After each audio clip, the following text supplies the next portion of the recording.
ఒక్కసారి కొమ్మూరి గోల్డ్ కి కాల్ చేయండి. తాకట్లో ఉన్న మీ బంగారాన్ని విడిపించి మార్కెట్ ప్రైస్ కి వాళ్ళు కొనుక్కుని మిగతా డబ్బులు మీకు ఇచ్చేస్తారు. హలో అండి, అందరికీ నమస్కారం. ఈ మధ్య కాలంలో చాలా మందికి సోషల్ మీడియా పిచ్చెక్కింది. సోషల్ మీడియాలో మనం హైలైట్ కావాలి, మన గురించి చర్చించాలి. ఇప్పుడు ఈ సోషల్ మీడియా పిచ్చి ఎవరో ఒక సామాన్యుడికి ఎక్కిందంటే వేరే విషయం, కానీ ఒక స్థాయిలో ఉన్న సెలబ్రిటీలు కూడా సోషల్ మీడియా పిచ్చెక్కుతుంది. ఇప్పుడు రామ్ గోపాల్ వర్మ ఉన్నాడు. రామ్ గోపాల్ వర్మ తన సినిమాల ప్రమోషన్ ఎలా చేసుకుంటాడు? సోషల్ మీడియా పిచ్చితో చేసుకుంటాడు. సోషల్ మీడియాలో కాంట్రవర్సీలు అయితే బాగా జనాలు రీచ్ అవుద్ది, జనాలు చూస్తారని చెప్పేసి కావాలని ఏదో ఒక కాంట్రవర్సీ రేపి ఆ కాంట్రవర్సీ చుట్టూ తన సినిమా ప్రమోషన్ చేసుకుంటాడు. రూపాయి కూడా ఖర్చు పెట్టకుండా సినిమా ప్రమోషన్ చేసుకుంటాడు. ఆయనకి సోషల్ మీడియాలో ఆయన కనపడాలి, ఆయన చుట్టూ చర్చ జరగాలి, ఆయన సినిమా కూడా అట్ట ప్రమోట్ కావాలని కోరుకునే రకమైన. ఇప్పుడు నిన్న సర్వేలు వచ్చాయి కదా, 5 రాష్ట్రాలకు సంబంధించిన సర్వేలు వచ్చాయి. బెంగాలు, తమిళనాడు, అస్సాము, పుదుచ్చేరి, కేరళ 5 రాష్ట్రాలకు సంబంధించినటువంటి సర్వేలు వచ్చాయి. సర్వేలు చాలా రకాలు ఉన్నాయి. అన్ని సర్వేల్లో కొన్ని సర్వేలు కొట్టుకుపోతాయి. అందరూ చెప్పారు కదా, నువ్వు చెప్పేది ఏందంటారు. ఇప్పుడు అందరూ ఒక మానాన్ని ఉన్నప్పుడు ఇంకోటి డిఫరెంట్గా ఉన్నాడు అనుకో. అందులో సోషల్ మీడియాలో బాగా ఫేమ్ ఉన్న ఒక వ్యక్తి గెలవబోతున్నాడు అని చెప్పారనుకో, ఆ వ్యక్తి గెలవబోతున్నాడని ఇంకెవరు చెప్పలేదు అనుకోండి, అందరి అంచనాలకు భిన్నంగా ఇతని అంచనాలు ఉన్నాయనుకోండి, ఇతను హైలైట్ అవుతాడు, ఇతని గురించి చర్చ జరిగింది. నిన్న చూడండి, తమిళనాడులో విజయ్ గెలవబోతున్నాడు.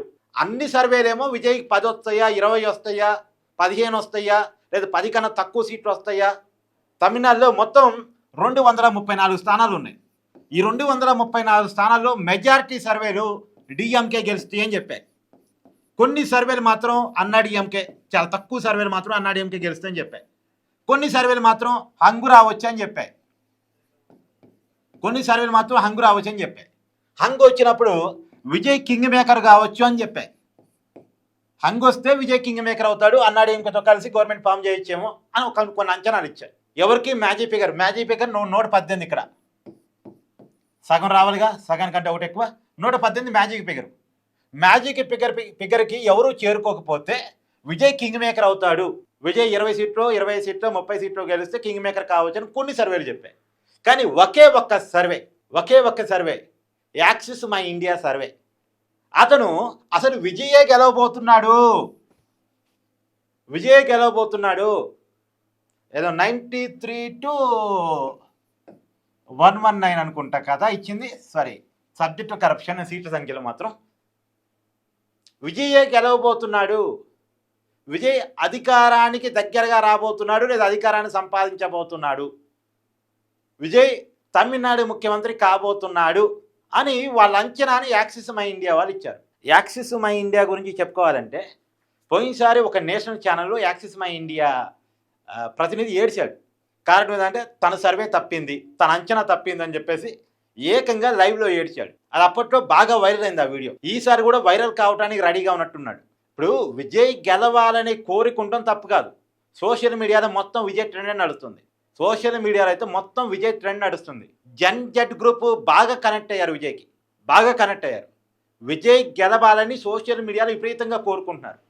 కానీ సోషల్ మీడియాలో కోరుకోవటం వేరు, రియల్ టైంలో ఓటింగ్ పడి గెలవటం వేరు కదా. సోషల్ మీడియాలో సినిమా స్టార్లకి, క్రికెటర్స్కి ఎక్కువ క్రేజ్ ఉంటుంది, ఎక్కువ మోజు ఉంటుంది. కానీ రియల్ టైంలో గెలుస్తారా? అవకాశం ఉంటుందా? ఉండదు. రియల్ టైం వేరు, వాస్తవ పరిస్థితి వేరు. అలానే ఇప్పుడు సోషల్ మీడియాలో విజయ్ క్రేజ్ ఉంది కాబట్టి విజయ్ మీద ఒక సర్వే వదిలితే గెలుస్తాడు, లేదో విజయ్ మీద అతనికి ప్రేమ ఉందో, విజయ్ గెలవాలని అతను కోరుకుందో, కోరుకుంటాం వేరు. ఇప్పుడు కోరుకుంటాం వేరు. బెంగాల్లో తృణమూల్ కాంగ్రెస్ ఓడిపోతే బాగుండు, ఎందుకంటే అక్కడ ఏమన్నారు, ఒక చీకటి రాజ్యం నడిపిస్తుంది. మమతా బెనర్జీ అరాచక రాజ్యం నడిపిస్తుంది. మమతా బెనర్జీ ఓడిపోతే బాగుండు నాకు కూడా కోరుకుంది. నా కోరిక వేరు, అక్కడ రియాలిటీ వేరు. నా కోరిక వేరు, అక్కడ ఉన్న రియాలిటీ వేరు. రియాలిటీని సర్వేగా చెప్పాలి, ఓడిపోతే బాగుండని నా అభిప్రాయంగా చెప్పాలి. ఇప్పుడు సర్వేగా చెప్పినప్పుడు ఏం చెప్పాలి? విజయ్ నిజంగా గెలవగలిగితే గెలుస్తున్నాని చెప్పాలి. ఇప్పుడు ఎవరికైనా భిన్నమైన అంచనాలు ఉంటాయి. అందరి అంచనాలు ఒకే రకంగా ఉండాలని లేదు. ఒకవేళ 10 సీట్లు అన్న చోట ఇంకో 20 సీట్లు అనొచ్చు, ఒకరు 20 సీట్లు అన్న తర్వాత ఇంకో 40 సీట్లు అనొచ్చు. కానీ 20 సీట్ల కాడ ఉన్న డైరెక్ట్ అధికారం వస్తాడు అనేది కొంత ఆశ్చర్యమే కదా. యాక్సిస్ మై ఇండియా వాళ్ళు విజయ్ అధికారంలోకి వస్తాడని చెప్పారు. విజయ్ అధికారంలో రాకూడదని నాకేం లేదు, విజయ్తో నాకేం వ్యతిరేకత లేదు. విజయ్ అధికారంలోకి వస్తే విజయ్కు ప్రజలు నిజంగా ఓటేసి గెలిపిస్తే ఐ యాక్సెప్ట్. డెమోక్రసీలు మనకి తమిళనాడు రాజకీయ పార్టీలో ఒక పార్టీ మీద ప్రేమ ఉన్నది లేదు, ఒక పార్టీ మీద వ్యతిరేకత ఉన్నది లేదు.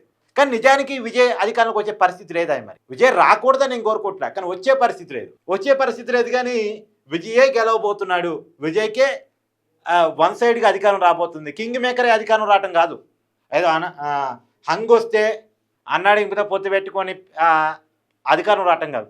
దాదాపుగా మ్యాజిక్ ఫిగర్ రీచ్ అవుతాడు. ఏదైనా కొద్ది సీట్లు విజయ్కి ఏమైనా అవసరం పడతాయేమో అన్నట్టుగా యాక్సిస్ మై ఇండియా వాళ్ళు ఇచ్చారు. అంటే తమిళనాడు రాజకీయాల్లో అతిపెద్ద పార్టీగా విజయ్ పార్టీ అవతరించబోతుంది.